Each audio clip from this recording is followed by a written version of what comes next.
एक छोटे से गांव में एक घर मौजूद था जिसे लोग खामोश घर कहते थे। वहां कोई भी रहना नहीं चाहता था क्योंकि वहां से हमेशा अजीब व गरीब आवाजें आती थीं।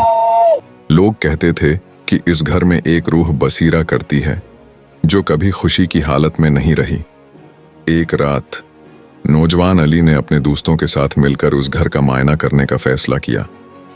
सब दोस्त हंसते हंसते वहां पहुंचे, मगर अंदर दाखिल होते ही खामोशी ने उनका इस्तकबाल किया। घर का हर कोना तारीकी में डूबा हुआ था।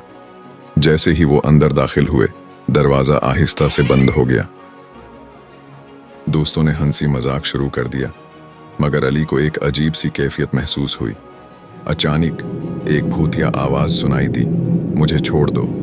सब दोस्त खौफजदा हो गए। वो शोर मचाते हुए भागने की कोशिश करने लगे, मगर दरवाजा बंद था। वो एक कमरे में जाकर छिप गए।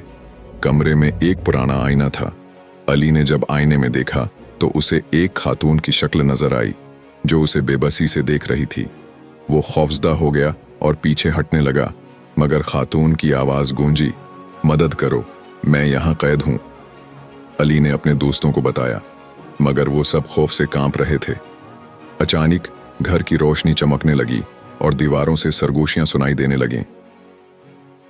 हमें बचाओ, हर तरफ से आवाजें आ रही थीं।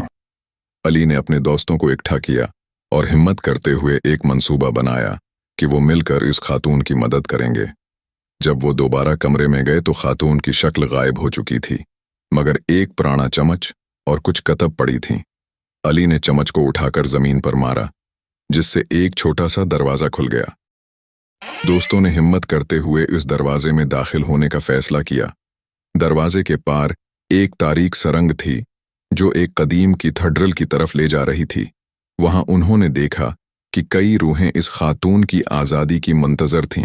अली और इसके दोस्तों ने मिलकर एक दुआ या कलमात पढ़ने का फैसला किया ताकि इन रूहों को आज़ाद कर सकें।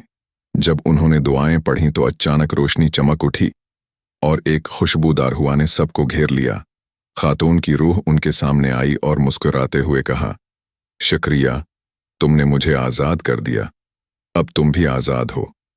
वो सब घर से बाहर निकल आए और दरवाज़ा खुद बखुद बंद हो गया। अली ने अपने दोस्तों की तरफ देखा और कहा, हमने एक अजीम राज जान लिया। कभी कभी खामोशी की आवाज़ें सबसे ज़्यादा खौफनाक होती हैं।